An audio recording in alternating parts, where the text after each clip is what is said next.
6. Into the Dark. Noel Greenspan stood at the window of his office in Canal Street, reading that morning's edition of the Oldshire Gazette. The murder of Sir Frank Taylor occupied the whole of the front page, and promised to spill over onto page 2. It said that Sir Frank Taylor, 94, for some years a resident of Oldminster, had been stabbed to death with a Nazi dagger. Who could have committed such an atrocity on a man who, in his prime, had enthralled the British theatre-going public with his many roles? Cinema-goers, too, would not forget his contributions to the cinematic art. Would there be anything in it for him? True, the murder was being investigated by Paul French and Glenn Edwards, two first-class officers who both knew him well, but private detective agencies like Greenspan and MacArthur could often delve into corners that the police couldn't reach, because they were hidebound by their own rules of engagement.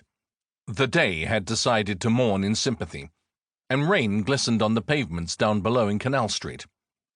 There was a word for that, for nature mourning the wretched lot of humankind. The pathetic fallacy.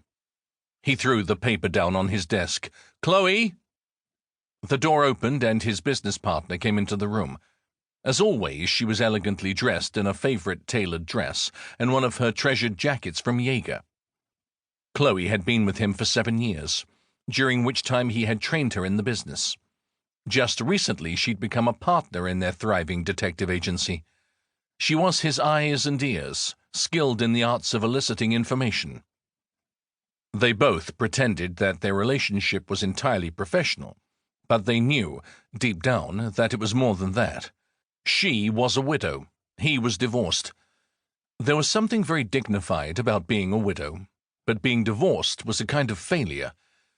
People wondered who had been the innocent party, as though the anguish of that kind of final separation was the culmination of a battle between good and evil. Life was more subtle than that. "Chloe," said Noel Greenspan, "we have just lost the greatest Macbeth of the age. Like Hamlet's father, he was the victim of murder most foul. Still, he was 94.